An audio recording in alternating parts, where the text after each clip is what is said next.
Doctor plus viewers அனைவருக்கும் வணக்கம். நான் டாக்டர் நித்யா, சித்தா பிசிஷியன்.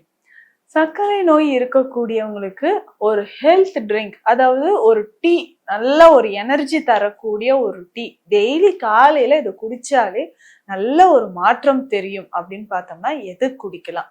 இப்போ பொதுவாகவே நமக்கு பிளட் சுகர் லெவல் அதிகமா இருந்ததுன்னா பேசிக்கா பாடியில ஒரு டயர்ட்னஸ் இருக்கும். அதே மாதிரி பார்த்தோம்னா டயபெட்டிக் நியூரோபதி அப்படின்ற கண்டிஷன் இருக்கும்.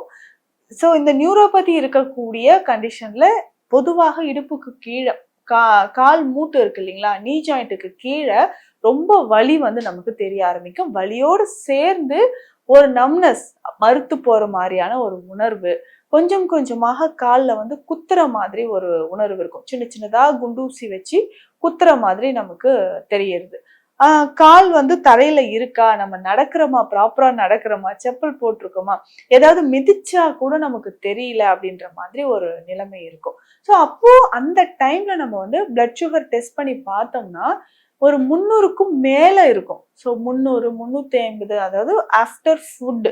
ஸோ நம்ம ஃபுட்டு எடுத்ததுக்கு அப்புறம் ஒரு 2 ஹவர்ஸ் கழிச்சு 3 ஹவர்ஸ்ல நம்ம டெஸ்ட் எடுத்து பார்க்கும்போது இவ்வளவு அதிகமா இருந்ததுன்னா கவனமாக அதற்கான சித்த மருந்துகளை நம்ம ஃபாலோ பண்ணிக்கணும். ஸோ இதனோட சேர்ந்து முக்கியமாக பார்த்தோம்னா அந்த சித்த மருந்துகள் சொல்ற விஷயம் நம்ம உணவு மாதிரியே நம்ம எடுத்துக்கிட்டோம்னா நமக்கு பிளட் சுகர் லெவல் நல்லா குறைய ஆரம்பிக்கும்.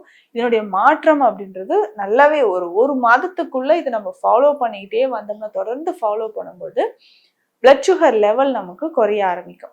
சரி, அப்படி காலையில நம்ம எந்த டீயை குடிச்சா, இது ஒரு டீனே வச்சுக்கலாம், ஸோ இந்த கஷாயம் அப்படி கூட வச்சுக்கலாம். ஆனா இதை நம்ம டெய்லி காலையில குடிக்கும்போது நிச்சயமாக பிளட் சுகர் லெவல் நமக்கு நல்லாவே குறைய ஆரம்பிக்கும். ஸோ அந்த மாதிரி ஒரு விஷயம் தான் இப்போ நம்ம பார்க்க போறோம். இதுல என்ன மூலிகைகள் சேருது அப்படின்னா லவங்கப்பட்டை ரொம்ப முக்கியமான ஒரு மூலிகை, லவங்கப்பட்டை. ஸோ இதனால் லவங்கப்பட்டை எடுக்கும்போது என்ன நமக்கு ஒரு ஹெல்த் பெனிஃபிட்ஸ் கிடைக்குது அப்படின்னு பார்த்தோம்னா உடல் எடை குறைய ஆரம்பிக்கும், நரம்புகள் வலிமையாகும்.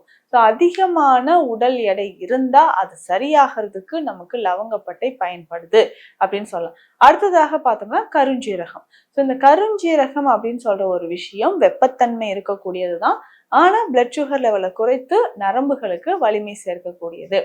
அதுக்கு அடுத்தது முக்கியமானது அப்படின்னு பார்த்தோம்னா திப்பிலி. இந்த திப்பிலியும் பார்த்தோம்னா காரத்தன்மை இருக்கக்கூடிய ஒரு மூலிகை. இந்த திப்பிலியே நம்ம நிறைய மருந்துகள்ல சித்த மருத்துவத்துல பயன்படுத்துறோம். இதை நம்ம எடுத்துக்கணும். இந்த 3 மூலிகையும் சம அளவு, ஒரு 50 கிராம் நம்ம எடுக்கிறோம்னா 50 கிராம் இந்த 3 மூலிகையும் எடுத்து வச்சுக்கணும். இதுக்கப்புறம் நான் சொல்றக்கூடிய மூலிகைகள் 100 கிராம் எடுக்கணும். ஒண்ணு ஆவாரம் பூ. ஸோ ஆவாரம் பூ அப்படின்னு சொல்லும்போது நம்ம உடல்ல இருக்கக்கூடிய சர்க்கரை அளவு மட்டும் இல்ல, சருமத்துல இருக்கக்கூடிய பல பிரச்சனைகளை குணமாக்குவதற்கு ஆவாரம் பூ நமக்கு பயன்படுது.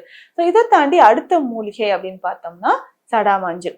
ஸோ இந்த சடாமஞ்சள் 100 கிராம், ஆனால் இதுவும் வெப்பத்தன்மை இருக்கக்கூடியதுதான். இதற்கு அடுத்தது சில மூலிகைகள் இதுல சேர்க்கணும். என்ன மூலிகை அப்படின்னு பார்த்தோம்னா கரிசலாங்கண்ணி.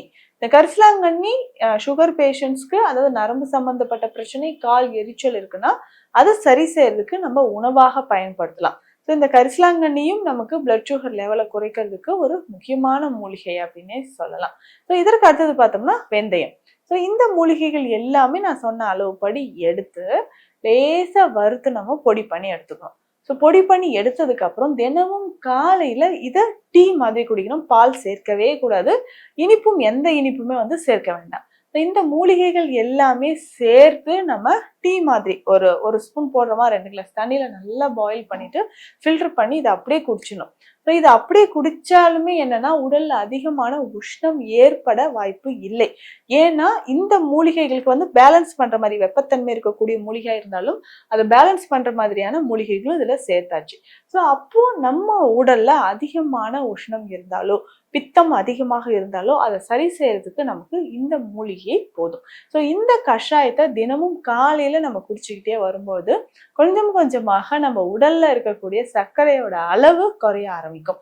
இதை தாண்டி கால் பாத எரிச்சல் இருக்கு அப்படின்னு சொன்னா ரொம்ப சிம்பிளா இதுக்கு சிட்ராமனுக்கு எண்ணெய். ஸோ இந்த சிட்ராமனுக்கு எண்ணெயில கொஞ்சம் மஞ்சள் பொடி சேர்த்து கலந்து காலில் வந்து கால் பாதங்கள்ல நம்ம அப்ளை பண்ணிக்கிட்டே வரணும். இந்த மாதிரி தொடர்ந்து தினமும் கால் பாதங்கள்ல நம்ம அப்ளை பண்ணும்போது கொஞ்சம் கொஞ்சமாக நமக்கு வந்து அந்த சுகர் லெவல்ல இருந்து மறைய ஆரம்பிக்கும். முக்கியமான ஒரு மருந்து நம்ம கிளினிக்ல பல வருஷமாக கொடுத்துட்டு இருக்கிறது அமிர்தவள்ளி கற்பம் அப்படின்னு சொல்ற மருந்து. ஸோ இது எதற்காகனா ஸ்பெஷலா நம்ம வந்து சுகர் குறைக்கணுன்றதுக்காகவே தான் ரெடி பண்ண ஒரு மெடிசன். இதனோட கொஞ்சம் பிரண்டை உப்பு, கரிசாலை உப்பு சேர்த்து இந்த மெடிசனை நம்ம கொடுக்கும்பொழுது உடல்ல இருக்கக்கூடிய பல பிரச்சனைகள், முக்கியமாக சுகர் லெவல் நமக்கு குறைய ஆரம்பிக்குது. ஸோ இதை தாண்டி சுகர் லெவல் குறையினா கொஞ்சம் பிசிக்கல் ஆக்டிவிட்டின்றது ரொம்ப முக்கியம். ஸோ வாக்கிங் பண்றோம், ஜாகிங் பண்றோம். ஸோ இந்த மாதிரியான விஷயங்கள் பண்ணும்போது சுகர் லெவல் நமக்கு கண்ட்ரோல்ல இருக்கும். ஸோ இந்த பதிவு உங்களுக்கு பயனுள்ளதாக இருக்கும்னு நம்புறேன். மீண்டும் அடுத்த பதிவில் சந்திக்கலாம். நன்றி.